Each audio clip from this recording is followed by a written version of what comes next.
The name is Suzus Nakagawa, a 46-year-old humble architect who works at a design firm.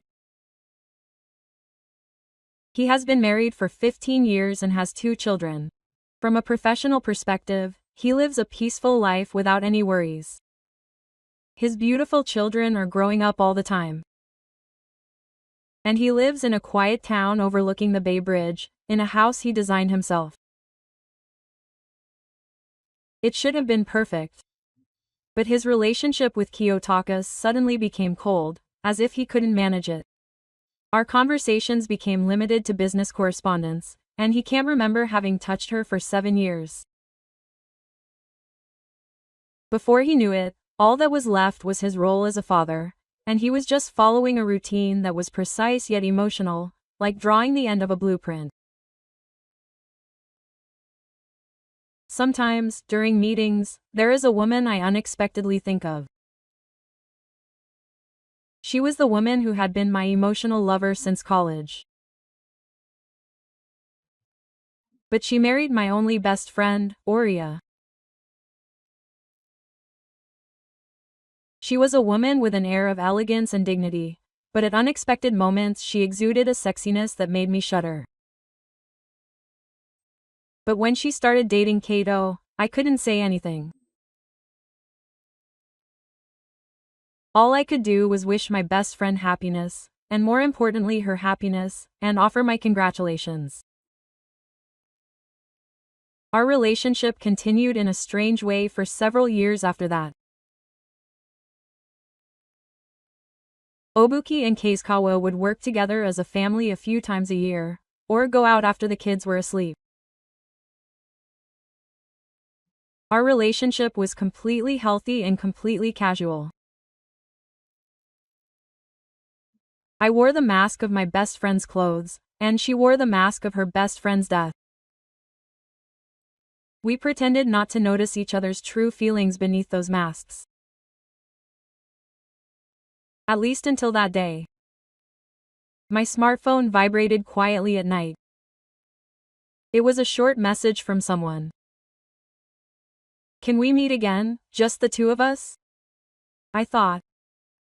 Up until now, I had never met Irina alone.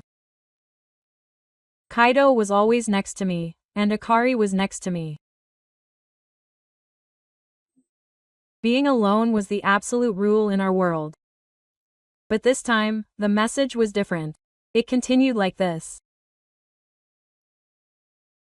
Along the way, secretly, the moment I saw that question, my heart, which had stopped, jumped loudly and painfully, as if a graveyard had forced itself to work. Why was he inviting me now? And that this invitation would completely upend the blueprint of my life that I had carefully planned. At that time, I had no idea. The meeting place with Goda was a quiet jazz cafe on a limited-time street. While the business people were having a meeting on a weekday, I was sitting deep in the sofa, feeling strangely tense. It had been a while since we had been alone together. That alone made my eyes water as if I was about to get close. The door opened and Yuna entered, and I instantly swore to Kobabda. She was wearing a simple navy dress. Her skirt stretched out to the waist and was gently curled, and even in Bachika Castle, her transparency spoke volumes. She was the same as she had been in college. No, the more she had fished, the more refined and beautiful she had become. Sorry, wait. Oh, no, I just got here too. As she said that, Idona made a pot on the tree opposite. Her sweet scent wafted faintly. "This is the first time we've met like this, huh?" Yuna said, teasing me a little. "That's right. Kato is always here." As soon as I mentioned that name, Uchi's expression visibly changed. I took a sip of my coffee. Yuna, still holding the cup, was slightly lost in thought. Her long eyelashes were dazzling the White House.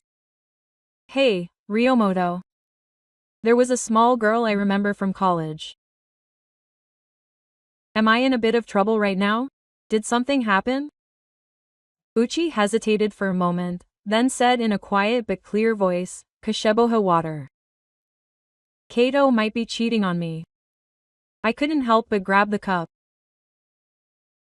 The sound of her holding it properly made me shiver in surprise at the quiet jazz music playing in the store. Are you serious? Yeah. She's been coming home almost every day lately. And she's been making a lot of sudden business trips too. My phone is also in the bathtub. There was also a time when I smelled an unfamiliar perfume on his shirt. The answer was the sun ghost. I was surprised, but somewhere in my heart I thought, I knew it. He had certainly been a demon-like voice since long ago. But I wanted to believe that he had calmed down completely since marrying the perfect woman. So what do you want to do? I want to get evidence. But how can I do it by myself? Yuna looked me straight in the eye and said, please, I want you to find out together. I found out about the incident. I want you to see with me what the ghost and the monster are doing after my best friend betrayed me. It felt like a sign from God. Will you still be my best friend after all this time? Or will you go back to being the man you've always wanted to be?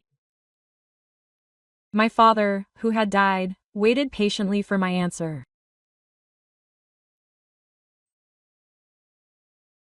And I didn't yet realize that following that path would drag my life into a place from which there was no going back.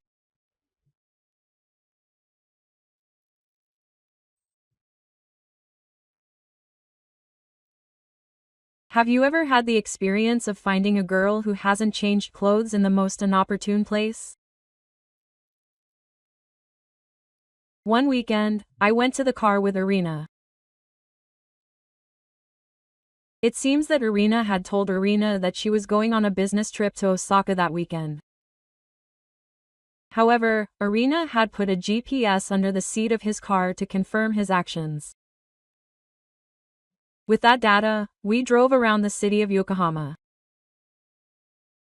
Yuna, who was receiving the call, seemed a little nervous. I couldn't calm down either. I shouldn't have helped with something like this. Fear was brewing in my head. However, with Uchi sitting next to me, chewing her lip anxiously, I couldn't refuse her request. I'm sorry, Richek. I asked you to do something like this. No, it's okay. It couldn't have been okay. The scent of Noda's water filled the car. Her gestures and expressions, which I usually just let go of, now seemed to discourage me one by one. I just stared straight ahead, not realizing how I felt. It seems this is where Kai was headed. Yuna showed Tani the screen of her smartphone. There, the pin was set back on a tower apartment building facing the ocean in the Minato Marai district in the center of Yokohama. It's not the same. Yeah. We carefully kept our distance and drove down the slope leading to the apartment building's underground parking lot. After a while, Kai's familiar black sedan disappeared into the ground as if it was being sucked in. Yuna and I both said different things. As I was wondering what to do, I suddenly noticed a woman coming out of the apartment building's entrance. She looked to be in her early 30s. She had a calm demeanor and a somewhat homely impression. She headed towards the elevator hall in the parking lot as if she was used to it. A few minutes later, the woman appeared in the lobby, crossing paths with Kai. And next to her, a little girl was holding onto Kai's hand tightly and laughing happily. Dad, can we go down today? Oh, of course. Kato touched the child's head with a gentle, fatherly expression that he would never show to Yuna. Why? Yuna's voice trembled excessively. This wasn't just a joke. Kato had another family. The whole weekend business trip was a lie. In the blueprint of his life, there was a space for another family that Irina didn't know about. In Irina's eyes, a bloodless despair deeper than anger floated in her eyes. She waved her sword slightly, as if she couldn't comprehend the scene before her. I couldn't find the words to say. When I finally said that, Irina nodded slightly but firmly. When I started the car, a suffocating silence fell in the car. The radio wasn't on, and all I could hear was the sound of the tires scraping against the road. After a while, Irina muttered, "Will you come with me today? I don't want to go home yet." Quote. I looked over at Irina. She put on a princess-like expression to hide the gag that was about to burst out. Please. After that, I couldn't bring myself to wave my hand. I drove the car to a quiet area with a good view of Yokohama Bay Bridge. This was a field where Kato, Irina, and I used to visit often when we were in college. But now it was just Yuna and I in this small car. When I turned off the engine, the inside of the car was filled with complete madness. The lights of the distant city were shining innumerably and coldly, shining in the profile of her face. She's beautiful. Uchi stared blankly at the field. That's right.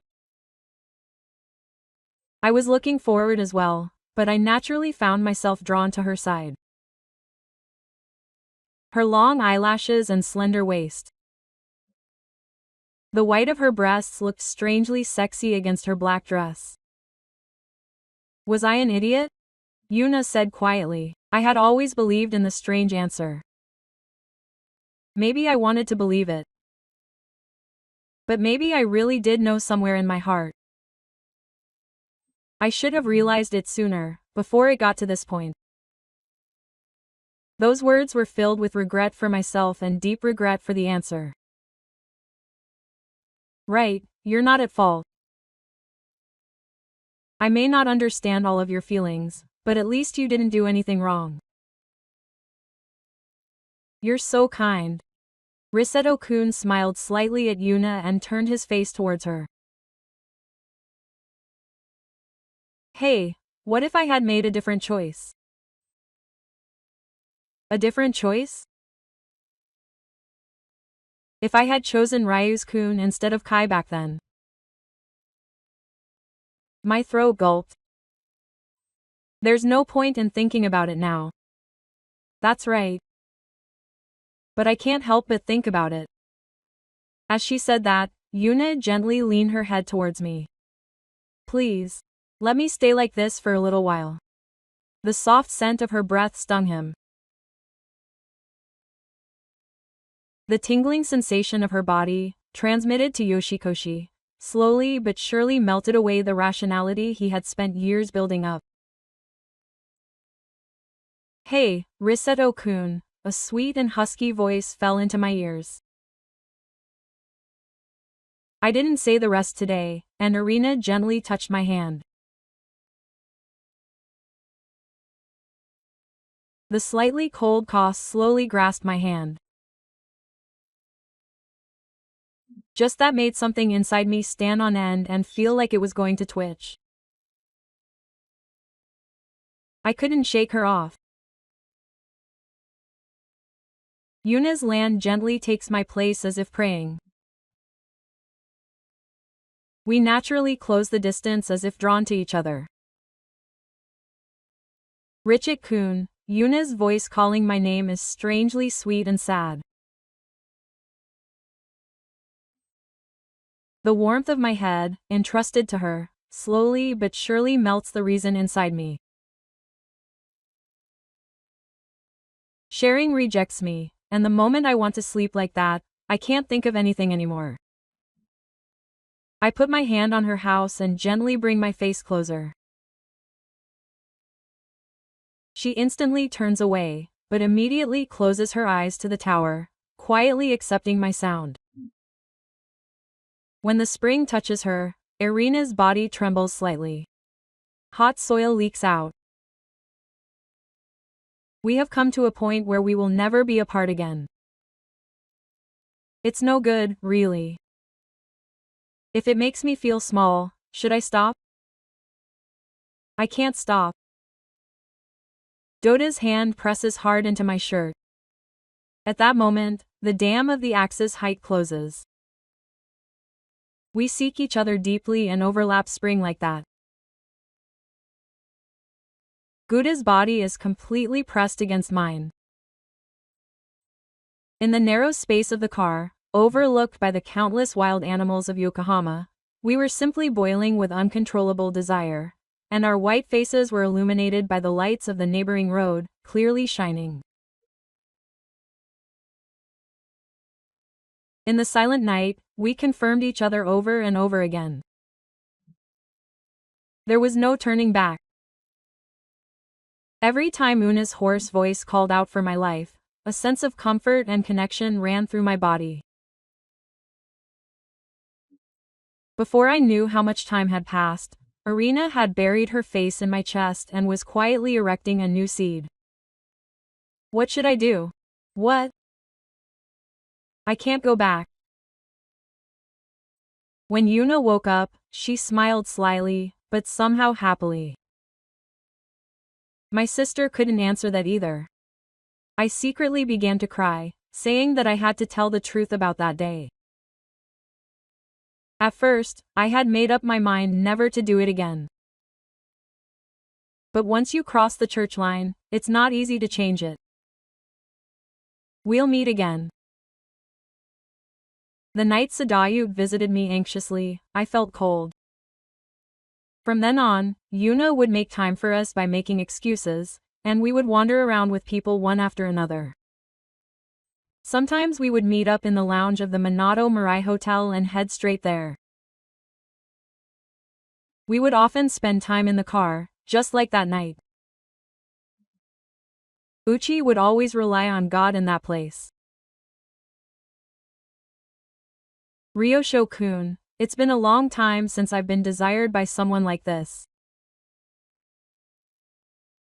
It's been years since we've been married, and it's like we're not married anymore. Just a roommate. Her voice was always sober. Those words became a convenient excuse for me. Koana can't turn anyone away and is deeply lonely. That's why I'm supporting her. But the reality is different. My sister has a family too. Children, and a happy family with no problems in the world. And yet, every time I met Yona, I would force myself to drown that awful feeling in the sea of pleasure. Hey, rise and you. Yuna would bury her face in the water and say, I wish we could stay together like this forever. I was never able to answer those words. It's a fantasy that can't possibly come true, to stay like this forever. But I couldn't let it go that way. I silently dismissed her. She closed her eyes and stood quietly in my circle, feeling secure.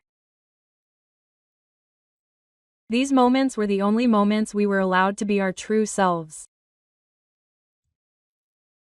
Their paths led to a place where there were no easy answers. If you've ever faced an impossible choice in your life, please share your experience in the comments. And please subscribe to the channel so we can see their ending. That night we were on a giant Ferris wheel, a symbol of Yokohama. As the gondola slowly rose, a world of jewels spread out before us. The company muttered to itself as it touched the glass. Yeah, but my tree was praying much more beautifully next to her, illuminated by the light, than in the wilderness. Quote.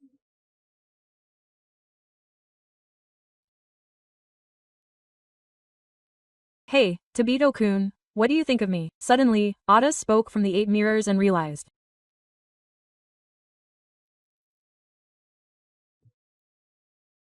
His voice was small, but the weight of his words changed the atmosphere in the cramped gondola. I care about you. That was my true feelings. But I couldn't say anything more. Yona was silent for a while, but then she suddenly looked straight into my face as if she was spying on a girl. Does that mean she likes girls? Her tower was as if it was directly supporting all my heart's desires. From that moment on, I wanted to escape from the answer so much that I wanted to. I really do like her. I've liked Yuna since college. Even when she became my friend, those feelings continued to circulate like a small face in the mouth of my heart. I forced myself to accept it by wishing for her happiness. But the Yuna in front of me now wants that. She's already planning to end her relationship with Kato. Hey, Riseto-kun, Na squeezes my hand tightly. I'm divorcing Kato. My heart leapt at those words. Are you serious? Yes, I'm ending Pomon. That's not family anymore. We'll just go back to being strangers. Yona's determination seemed old. The audience slowly approached the climax. I desperately tried to suppress the words that came to my mind. So what would I do? If Yuna broke up with Kai, would I choose her? I have a family, children, and Akari. Even though it's now a point of no return, can I throw everything away? Did she notice that I was hesitating to make a decision? Arina was quiet. But she continued to ask cruel questions. Hey, Rise, what do you want to do? Something inside me clicked at those words. Rise wants to be with me. Or do you want to end this relationship? The audience asked. The perfect landscape of Yokohama spread out before them. It was as if I was descending into our tiny lives from the perspective of God, and I couldn't answer. Rise wants to be with me. Or do you want to end this relationship? I couldn't answer. Yuna continued quietly. You know, when I think about you, it really hurts. But I know you have a family. I know I can't take you away from you. Yuna's voice fainted, and my temperature filled me with anger. But God can't pretend that nothing happened. I could feel Irina's hand trembling as she clung between us. Don't abandon me. That father of mine had forgotten the last bit of reason in me. Should I accept her like this? Or should I? In the sweet scent of the audience slowly starting to process, I was forced to make the heaviest and most difficult choice of my life. Saki was trembling slightly as she gazed at my boat. I could tell with a loving feeling that the hand gripping my boat tightly was filled with a desperate desire not to let go. Don't abandon me. Those words struck a deep chord in my heart and a soft spot. I closed my eyes as I pictured Saki. I wish the incident would stop like this. I wish the audience would continue to spin at this peak forever. I found myself thinking such impossible things. But reality is not so sweet. The gondola was steadily approaching the ground. I opened my mouth to press against her grip, my cold inner voice pounding.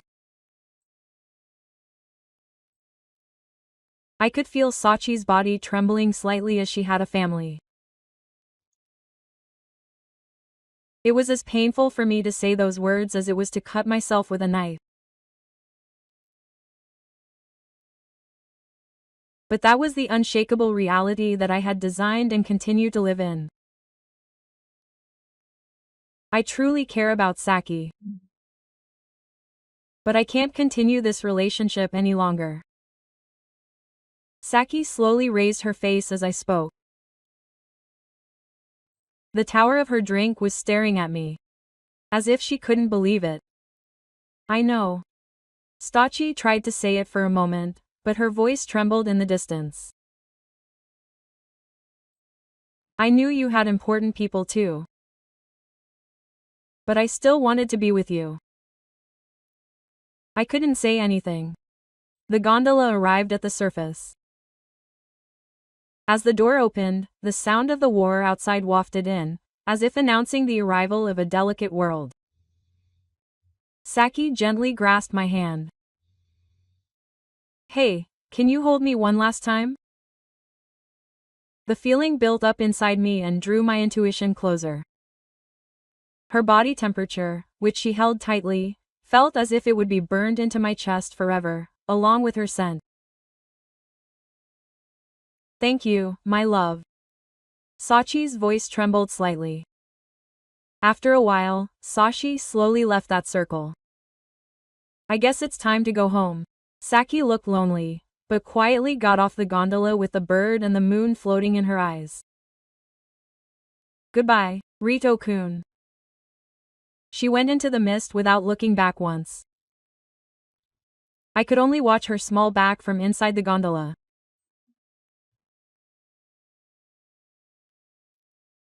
Only the scent of arenas still lingered vividly in the car.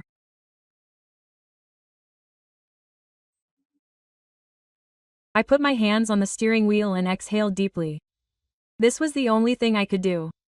This was the right choice.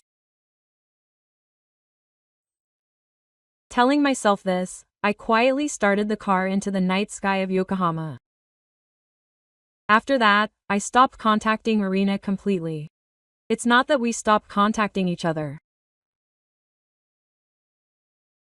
We didn't say anything to each other, and that became the dark realm between the two of us. I returned to my family as if nothing had happened.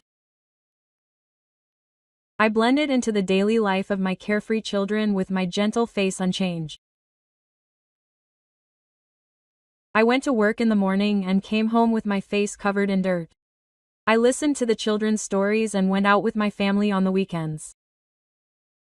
My life was supposed to change nothing. But at random moments in my life, I remember. When I'm drinking a beer alone on the sofa in the living room at night, when I'm driving across the Bay Bridge, Yuna's voice and expression that night, the warmth of Kiyoshi's face, come back to me vividly in the back of my mind. Don't leave me. Could I have protected her back then? Or was I just running away from having my own life ruined? I have a family. Yes, I have children, and there were things I couldn't throw away. So that choice must have been the right one. This is for the best. I'll tell myself and my children that over and over again. But deep down, I'm sure I'm carrying a heavy burden of regret for that decision.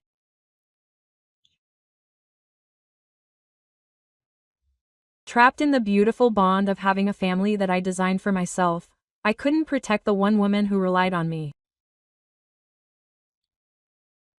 I wonder if Ona is now facing that cruel reality all by herself. I pretend not to know anything, and I continue to live my life as an ordinary man in this city of Yokohama. But the only regret that remains deep in my heart, and the way I saw baseball from that spectator's perspective, will surely never last. If you had to choose between love and responsibility, what would you do? Was the choice between the two theories correct? If his story left an impression on you, please like and subscribe to the channel. And please let me know your thoughts in the comments.